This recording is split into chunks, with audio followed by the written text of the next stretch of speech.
Then napatawag kami dahil naglabas ng statement si Senate President Alan Peter Cayetano na ang pakiwari ko, gusto nyo mangyari Oo. to prove the independence, i-boycott natin. Mag-boycott na rin tayo. Huwag tayong Diyos ko. gumalaw. Parang ganun Oo. ang gusto nyo sabihin. What do you think, Senator Erwin?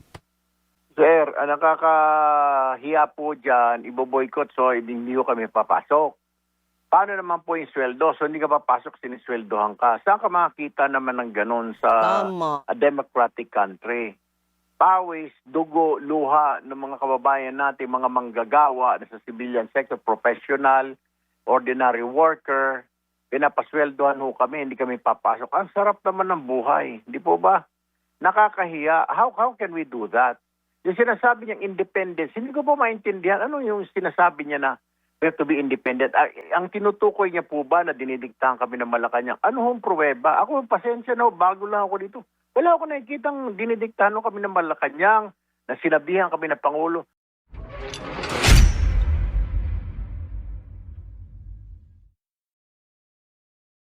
The only way nga po na communicate kami sa alam ko po na pinapatawag ng Malacanang ang Senado at ang Kongreso kapag po may mga legislative agenda, yung tinatawag na LEDAC, di po ba? Iyon po yun, pero hindi po yung sabihin na magpalit yung leader, ito gagawin nyo, wala naman hong ganun, walang kapangyarihan ho, dahil alam din naman ho namin lahat, kami sa Kongreso, sila sa executive, sa legislatura, na different branches of government po kami, pero co-equal po namin sila. So, Oo. bakit ho didiktahan? Kaya hindi ko ho maintindihan. Pangalawa, hindi ka papasok, suportahan kayo dahil masama ang loob nyo, kaya hindi kayo pumasok kahapon dahil isa sa mga kasamahan nyo nakulong. Ano ho ba yun? Wala naman ho sa rules namin yun na okay lang hindi ko pumasok dahil nagdadalamhati kami, dahil nakikiisa kami, kinuloy yung kasama namin. Saan po sa rules namin ho yung sinasabi or sa konstitusyon na huwag ka pumasok dahil may nakulong na isang tao na kasamahan ho namin. Wala akong makita. Kahapon ko pa ho binabasa, pabalik-balik na pati doon sa Senate rules. Sir, Ang alam ko lang po na hindi papasok, pag idineklara ng SP na walang pasok dahil sa bagyo, baha, Force lindol, majeure. Ayun. force majeure. Tama. Pero Oo. yung boycott, wala ho nakalagay doon eh. Opo. Na ibo-boycott dahil may kasama ka nakulong, okay lang yun. Wala ho nakita. Oo. Senator, mukhang ang nangyayari ngayon pagalingan ng naratibo. Mukhang yun ang naratibo ni Senate President Alan Peter Cayetano na may threat sa independence ng Senado. Kaya niya sasabi wala yun. na tayong magagawa ho. Kung yun ang naratibo nila at marami silang hikayat, marami ho silang bala, marami silang mga troll, marami ho silang kung ano-ano, kami lang naman ho, yung totoo lang naman ho, kung ano. Kita naman ho, di ho ba? Kayo ho na sa media, nakikita naman ho inyo.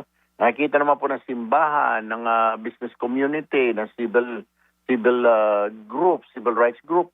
Nakikita naman ho, kung ano ho ba talaga, anong kalukuhan itong pinaggagawa ng ilan sa amin. So, paano mangyayari, Senator, pagka ganyan po ang medyo hidwaan ninyo, na hindi nga na nga lang, lamat wasak na talaga Nasa personalan level na. Oo, personalan na ang level. So, paano pa kayo makakapagtrabaho ng magkakasama kung ganyan po na, teka, itong isa nga ito, masama ang kalooban sa akin. Magkasama nga kami, Marindoris, yung araw ng kudeta.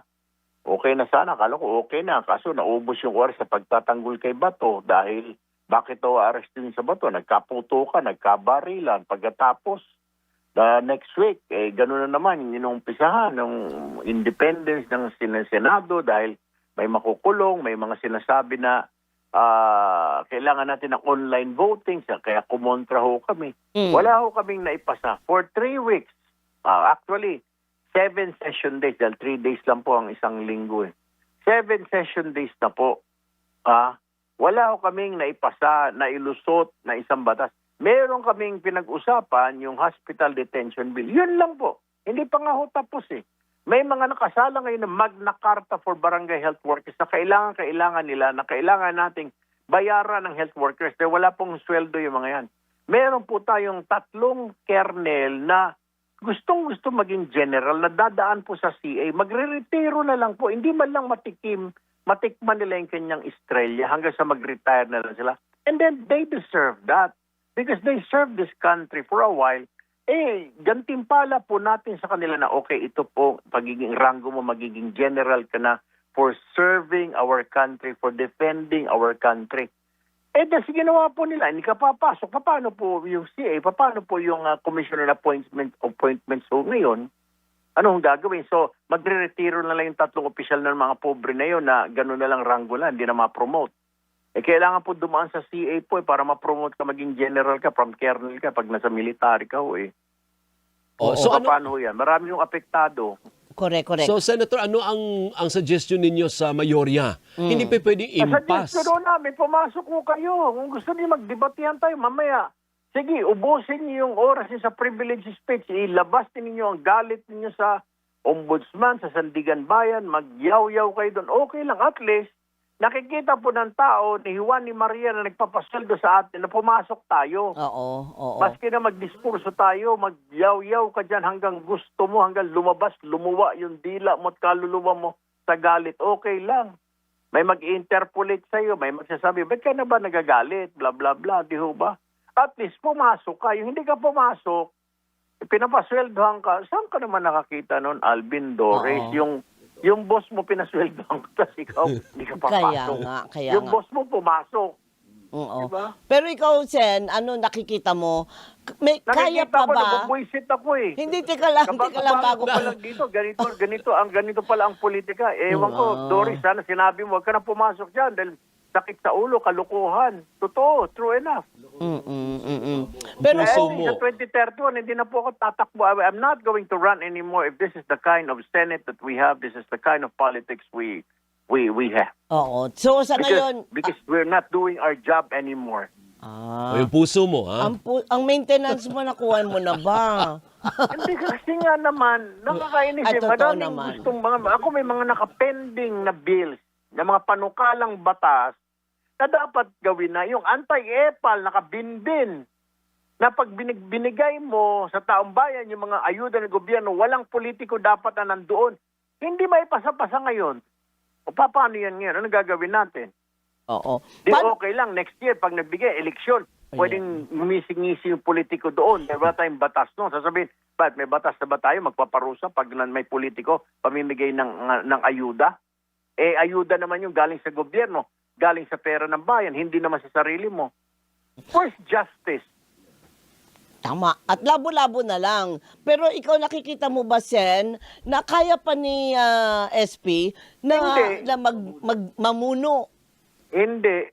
Hindi niya nga makontrol. Di sana kung magaling talaga siya, pasok tayo, boys. O wala tayong magawa. Ipagdasal na lang natin si Senator Jinggoy. Okay, let's offer it to God. Let's pray. Total, mahilig naman siya magdasal. Prayerful siya. Then, we could have prayed. Diba? Sana, kahapon, naglumuhod kami. Lumuhod tayo lahat at magdasal. Ialay natin kalahating oras. Magdasal tayo. No problem mo sa amin. Sige, magdasal. Dahil ikaw ang Senate President. We pray for Jinggoy's safety, etc. na ma-exonerate. Okay. Pumasok ka. Diba? Tama. So, do you see sabihin naman isang buong gabi, puro tayo prayer. Senator, do you see a change in leadership sa Senado soon? Sana may mahimasmasan po sa kanila. Kasi mukhang hindi ho mukhang taliwas po yung kanilang isipan. Hindi ko ho alam kung anong yung blind loyalty ho ang tawag eh. Hindi ko maintindihan kung ano ho eh. Loyalty for what? For a group? Loyalty to a person? Loyalty or interest? Self-interest? Hindi po yung interest ng bayan. Kinalimutan nila na hinalal sila ng taong bayan kay Pro Duterte ka Pro Marcos. Hinalal ka ng Pro Duterte. Patikmin mo naman. Kaya hinalal ng Pro Duterte ng mga followers nyo para makatulong ka sa problema nila. Ano bang problema nila? Pare-pareho naman ang problema. Mataas na bilihin, maliit ang sahod, walang pampagamot. Kay Pro Duterte ka Pro Marcos, pare-pareho po na experience yan. Di po ba? Oo. Magtrabaho, ang sinasabi lang. This is not about anymore. This is nothing to do anymore with Sara Duterte, with Bongbong Marcos. Itong nangyayari po ngayon, isipin na lang sana namin, mga kasamahan ko, magtrabaho tayo dahil hinalal tayo, ang trabaho natin gumawa ng batas, hanapan ng solusyon ng mga problema. Let's look for money, ika nga, para matugunan natin itong mga problema. Eh kung ganito ho, inuna namin ay pagtanggol yung isang kasama na hindi. Kasi ICC lang yan, hindi local court na arrest warrant. Ngayon, nahuli naman yung isa. Sasabihin na naman, boycott dahil bakit kami lang? Parang pinipersecute kami, puro kami. December pa yan, Doris. At paring Alvin, baka nakakalimutan po natin lahat, di ba? Nangako na yung ombudsman, nangako ang Pangulo, may mga arestuin, walang unrest. Tinawanan, wala pala, puro pakitang tao. O ngayon, inaresto, ayan, isa-isa na. Ini-effect na po yung sinasabing warrant of arrest. O ano ang problema ngayon? Yan, nagagalit. Papa, So, ikaw paano mismo, ito? tama, yan ang tanong, paano ito? So, ikaw mismo, Kaya nga po, pumasok ko, pakiusap ko sa kanila, sa mga kasamahan ko po, simula kay SP Queta, no? Pumasok po kayo, pag-usapan natin. Kung galit po kayo sa nangyari, ipakita nyo naman may sa floor, magsigawan tayo, yaw-yawan tayo doon, okay, para may mapanood na naman mga kababayan natin. Dati, naalala ko yung mga dekada 90, may mga marimar, pagdating alas 6, naman nagtatakbuhan ng mga tao, nanonood naghahanap ng radyo, mga ika nga, telenovela. Ngayon, Totoo. itong Senado ngayon, panoorin ho ninyo alas 3 ng hapon, habang nga nasusunod na kabanata. ay nako. Wag naman Kung sana ano mangyayari, kung magmumurahan ba, may mag-walk out, may Oo. mag-boycott na naman. Wag naman sana, Magandang Sen, panoorin kasi hindi naman yan talaga ang trabaho ninyo. Kaya ang payo lang namin dito ni Alvin, ikaw ay take a deep breath.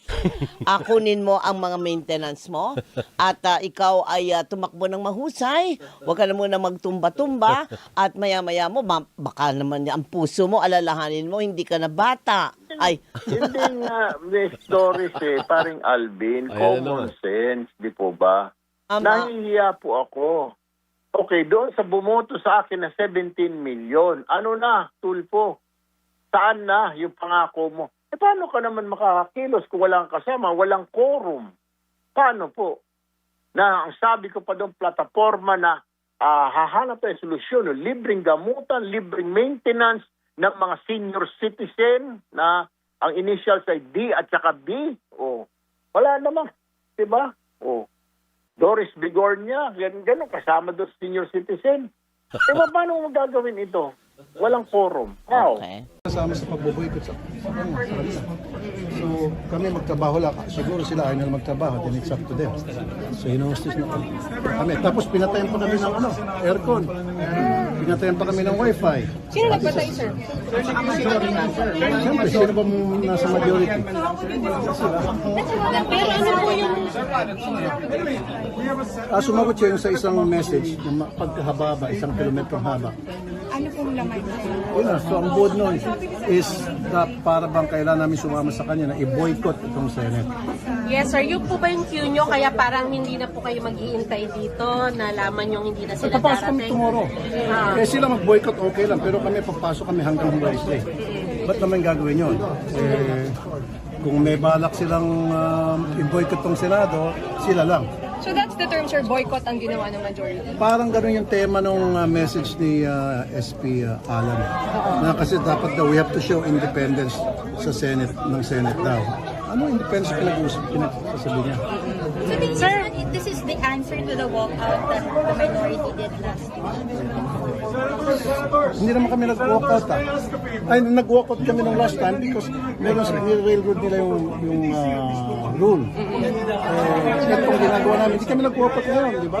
Sila nag-walkout. Wala naman sila, di sila sumakot. So sir, what will happen now? Pakinggan natin yung choir na kumanta. Kasi nandito naman sila.